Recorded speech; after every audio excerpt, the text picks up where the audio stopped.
Every day I see you is a fine day. For my 12th pick, it's time to take one of those big ones. I'm going with LaMelo Ball. Mm. So it's just, I think he can still be a good player. He is a good player. But I was one of the guys after all these years, with this LaMelo's not a serious player. He's not, we haven't seen him in a winning situation. Like it's true, but years and years of this going on, this dialogue going on, it's finally got to me. And I'm not fully out on him. It's just right now, it's just like, come on. I don't know what to make of it. And it's really the money that they're giving him. It's like I don't think they'd get much value for him in a trade. He's making 38 and then 40, then 43, then 46.4. If he can be like the star that his archetype would be, just tall playmaker, he's quick, he can shoot, then he could be so good. He could be so good. And I want to see it. And some of it's not his fault because he gets hurt a decent bit.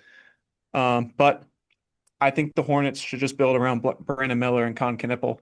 And if you're going to try and trade someone like LaMelo with that money and the reputation he has, just from a value standpoint, it might be a little difficult. So I'm going with LaMelo here. Yeah, I definitely had a list of some star players for sure, some bench guys, some starters, and then some star players that all were in a cluster of they're disappointing. Their numbers have gone down from the last season. A couple of note: DeRozan, Jaren Jackson, Paulo, all their numbers are down. Sabonis, you already mentioned him. His numbers, I believe, are down as well. Um, it's just it's just tough. I know the Toronto Raptors fans are going to be upset because another pick that I have to make Brandon Ingram. He's just making too much money, 40 million plus. I think it's 38, 40, and then 42. It's just too much money. He should not be in the same conversations of Brunson and Mitchell, those kind of deals, because he's just not leading your team to success like that. I know that they're at the 5 seed in the East right now, but like I said earlier, I just don't think that the Raptors are in contention for a title. So with my next pick, I am taking Brandon Ingram. Okay. This one is now fully on context of just team building and where they're going to try and go in the future. I got De'Aaron Fox. He's making 37 and then a big jump to 50 and then 54, 58, 62. He's 28 years old right now, but that's 5 seasons on a contract that he's got. And the thing is, it's just they have the Spurs have Dylan Harper, they have Stephon Castle, they have Devin Vassell, they have all these guards that can create and such. And you know what? They've been good this year. So maybe it's something that they can move forward with as these seasons go. But I think eventually you're gonna have to choose between at least two of these three guards. You're gonna have to choose one that might have to go away. And if you're doing Fox, the thing is he's 28 and he's got a lot of money over the next 5 seasons. I think if they try to trade him, they're not gonna really get a big return unless he just turns into a monster, which he's been good this season. He's averaging 24 points, 6 assists, shooting 39% from three on 6.5 attempts a game. Like he's been great this season. But like I said, this pick is just purely based on the future and what that team is going to want, 2, 3 years from now. Are they going to be able to trade his big contract? Who knows? Because I think they'd rather just stick with their younger guard prospects in Castle and Harper. So if you had to surround Wemby with only two of those guards, you would pick Castle and Harper. Right now I'd still go with Fox, but it's just like in the future, it's probably like for going into the future, these next few seasons, I'd rather pick Harper just because he's younger and I think he potentially could be better than Fox. Who knows? He's shown great flashes. I love Harper's ability to get into the paint at such an early age and the ambidextrous nature that he plays with. It's been really fun to watch. The Spurs are just so fun to watch. And I just love that every single season with Wemby, obviously him improving is gonna happen. He's a maniac competitor. He was in the offseason and is doing monk stuff, Kevin Garnett, all that good stuff.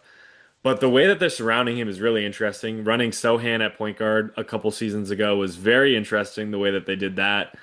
Vassell being a great shooter. Fox, I think getting him was a really interesting move. So the way that they build around him will be very interesting because if they don't do it the right way, I could see Wemby's career ending up like Giannis, where the one title, the one season where it kind of all came together at the right time, right season, right place. But I really don't want that to happen for Wemby. I know that his talent can take him to extreme levels with championships galore, but we'll have to see what happens. And I love the future that Wemby has, and we'll have to see if San Antonio can surround him with the right pieces. My next pick in this draft, I could go with some bench guys. I could go with some star players. I can't believe I'm going to do it. OG Anunoby, I have to go with him.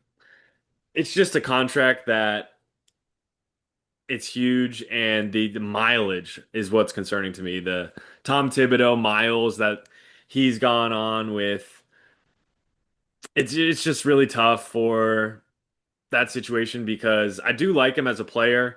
When he does play, he's really impactful. I just think that it's too much money for him, like we've seen with players like Patrick Williams. It's just too much for what they bring to the table. Hmm. My next pick, we have another one based on team context and the money that they have and where they're probably going to go in the future. I got Alex Caruso.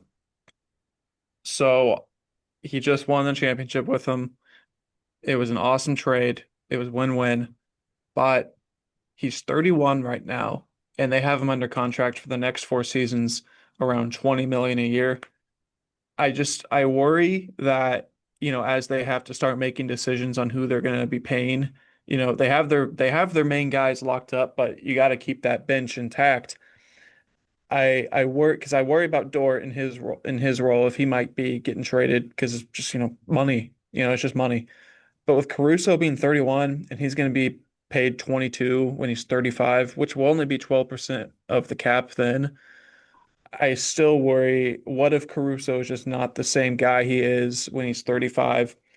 And are they gonna kind of hope that they could have given money to someone else? Because they're just so good, but they have to pay guys eventually.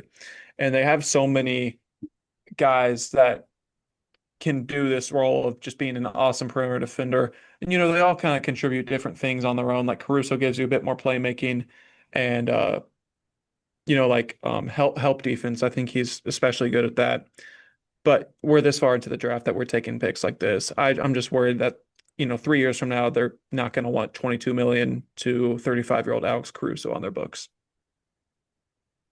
The Oklahoma City Thunder situation is very interesting because obviously SGA's got his money. Chet, Jalen Williams, J-Dub coming back from his injury. We'll have to see what happens with him the rest of the season. It's who they're going to surround him with. Sam Presti's one of the best, if not the best, general manager in the league, so he'll figure it out. It's just like you said, who do they choose to be that core? I'm hoping that they don't get away with a change in the CBA because the Celtics got absolutely destroyed by that new CBA. And just my luck, the Thunder probably will squeeze by and be able to keep a lot of these guys. AJ Mitchell has been a huge bright spot for them this season as well. I think I need to take Kawhi Leonard with my next pick. I Hmm. think, like we said with a lot of these guys, the injuries, the production, he can be a stud, but guys, he hasn't been a top five player in the NBA in a while. I mean, that Raptors championship was 6 years ago. He's not getting any younger, Kawhi Leonard. And the Clippers just situation, it just stinks. They're terrible this season, and it's horrible in Los Angeles. 6-19, are you kidding me? Steve Ballmer, he can spend as much money as he wants. That roster is just garbage. And I just don't like it. I hate it all. It just I don't like any of these players and the age that they have, and you got rid of a bright spot last season in Norm Powell, and now you have Harden. Never liked him. I love Zubac. I think he could be a huge pickup for the Celtics in February. Wink, wink. Brad Stevens, maybe get on that. I just, I'm not really liking any of these. Obviously, Bradley Beal, he would have been my number one pick if he didn't get that new deal, but Kawhi Leonard has to be my next pick. Yeah, I understand. It was about time. My next pick. I got Contavious Caldwell-Pope of the Grizzlies. He is making 22 well, why is this going on? 21.6 this season, then a player option for 21.6 next season. The Magic had to attach picks just to get off how bad this contract was and how disappointing he was for the Magic was very alarming. He's averaging 7.6 points per game, which is his worst since his rookie year. He is shooting 33% from three, which is also his worst since his third year in the league. And he's already been demoted to the bench. He's in pretty much a career low in minutes since his rookie year. It's just he's on the decline. It happens. Guys get old. He's been in this league for 13 seasons. But as for the Grizzlies, you're paying him 21.6, and then he's got a player option for 21.6 next year. That's 13% of your cap. I don't think they are very happy to have that on their books. Um, the only like thing I'll say like why it's not that bad is because they're kind of in a gap year of competing, so it doesn't matter too much. And next season they can probably trade that money because it'll be expiring. But as of now, I don't think they are stellar to have their third highest paid player be Contavious Caldwell-Pope. A team that I think is fascinating looking at the contracts out of Banchero, Wagner, Suggs, and Bain. If you only had to keep two of them going in the future, who are you keeping if you're the Magic? Keeping two of them. Keeping Franz for sure. Um, I'd keep Paolo. I think he can still be a star. I mean, this commentary around him recently, like, it's a little whack. And, I get it. The numbers don't lie. The games, whenever, he's not there, but Franz is, and they're doing well, or Suggs is there and Paolo's not, they're doing well. I get it. Stats don't lie. But I just still believe, like, if his problem is shoots too many mid-rangers and he's, kind of inefficient, can't really do the three, I think that's just something you can work on. Or you can kind of coach him into a better situation on offense. So, they're all great. And I think Bane would be nice to have. But Paulo and Franz, I think that's easy. Do you think so too? Would you go with that? I think the Paulo commentary has gone a little bit too much into the whole Orlando commentary in general. I was really concerned with Bane early on in the season, but it's a new team, new situation. I love Bane, but in terms of age, he's 27, so yeah, he's going to be good. Banchero, only 23. So I mean, the right answer is Wagner and Banchero. Wagner, the only concern for me was his shooting, and he's improved on that 36% this season after those two seasons in the 20s. So he's improving that. So I think that is the right pick. I think that Bane kind of that Bane trade is swinging for the fences.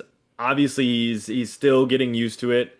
His shooting hasn't quite got up to his career average. And Suggs, I mean, like I said, with all guards, can they shoot? So that's another thing that I'll be watching. That 32% isn't something that I love. So I think Wagner and Banchero is the right choice. The right choice for me in this next pick is Triple J, Memphis. Ah, Triple J. he's my next pick. I loved him coming out of Michigan State. A big man that can shoot, but he's not doing that anymore. 32% from three. The rebounds, you're a center and you're only averaging 5 rebounds a game. It's absolutely ridiculous. And I just, the Memphis situation just stinks. Other than my guy, Cedric Coward, the situation is terrible. I mean, if you're the Grizzlies, what are you gonna do? What would you do if you were the front office running this team? You have a guy in Edie who I think you stole in the draft. He's played super well for where he was drafted. Cedric Coward, Jalen Wells, Cam Spencer has been a dog. I love that dude, the mustache Oh, maniac. dude, He's I been a I got his beast. jersey. Oh my Sorry God, to interrupt, but he was that's the huge. jersey I picked. That's huge. He's been going Yep. crazy. So I think you just got to build around these young guys. And if you got to take 75 cents on the dollar for JJJ or Morant or both of them, then I think you just do it. You just got to take your losses on those because it's not the same team like it was a couple years ago. Yeah, I agree. And yeah, to answer your question, like what would I do with the Grizzlies? I completely agree. You just gotta trade one of them, take the loss on it. They are so good at developing guys. I think they're one of the best in the league at just finding, undrafted guys or two-way guys or people they'll draft in the second round or even in this first round, because they got Edie, then they drafted Coward. I think they can develop what is this word I'm looking for? They can develop players well, but there's a word I was looking for there, but I couldn't get it. Anyways, I have trust in your player development system. They're going to be fine. They got a good culture. They're just in a weird gap year or so. Is it? Oh yeah, it's my pick now. Hmm. My next pick, and I meant to say develop talent. I don't know why I couldn't come up with the word talent. Um, my next pick, I'm gonna go Jared Vanderbilt on the Lakers. He's not making that much money, but for a team who has always been right there at the cap limit, it's not awesome that he's your fifth highest paid player and he's not really playing for you at all. He played a little bit last night, but that's just because Reeves was missing. It's more of like context here. I just think they wish they would rather be able to give that money to something else.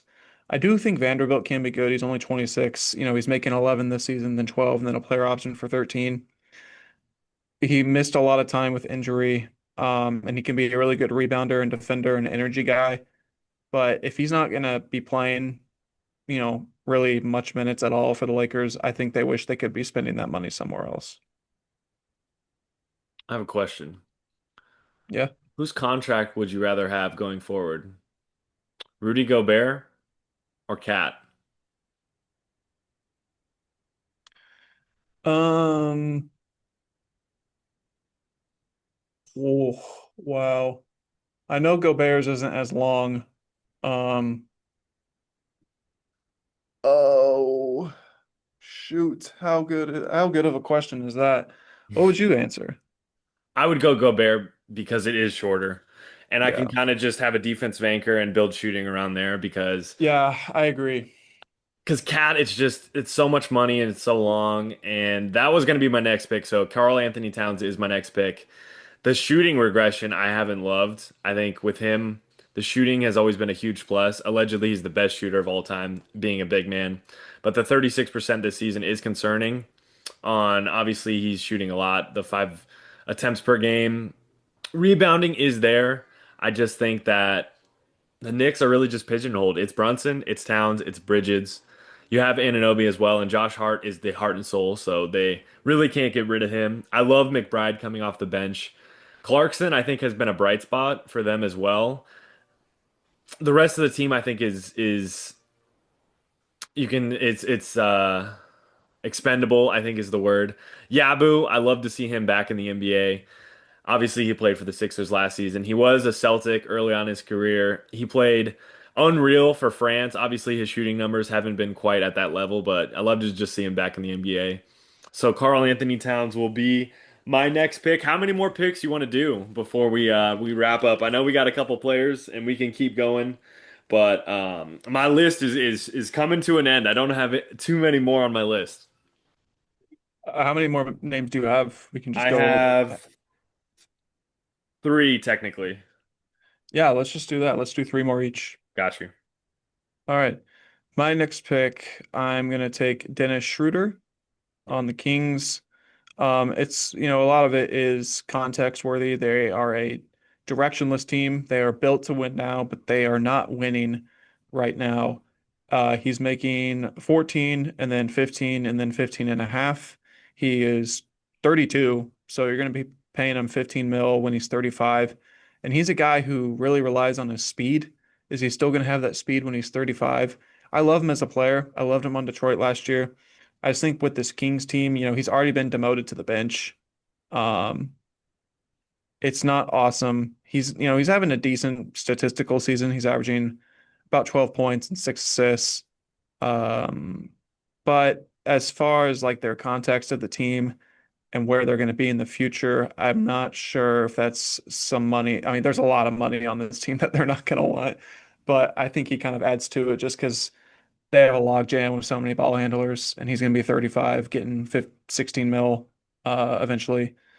And I'm not sure if people are going to want that contract to trade for unless Unless he just still has it, because he's always had it. He's always been a good player, but who knows? When you've been in the league for 13, my gosh, yeah, he's been around for a while, 13 seasons and all of his international play. Who knows when his body's going to start breaking down?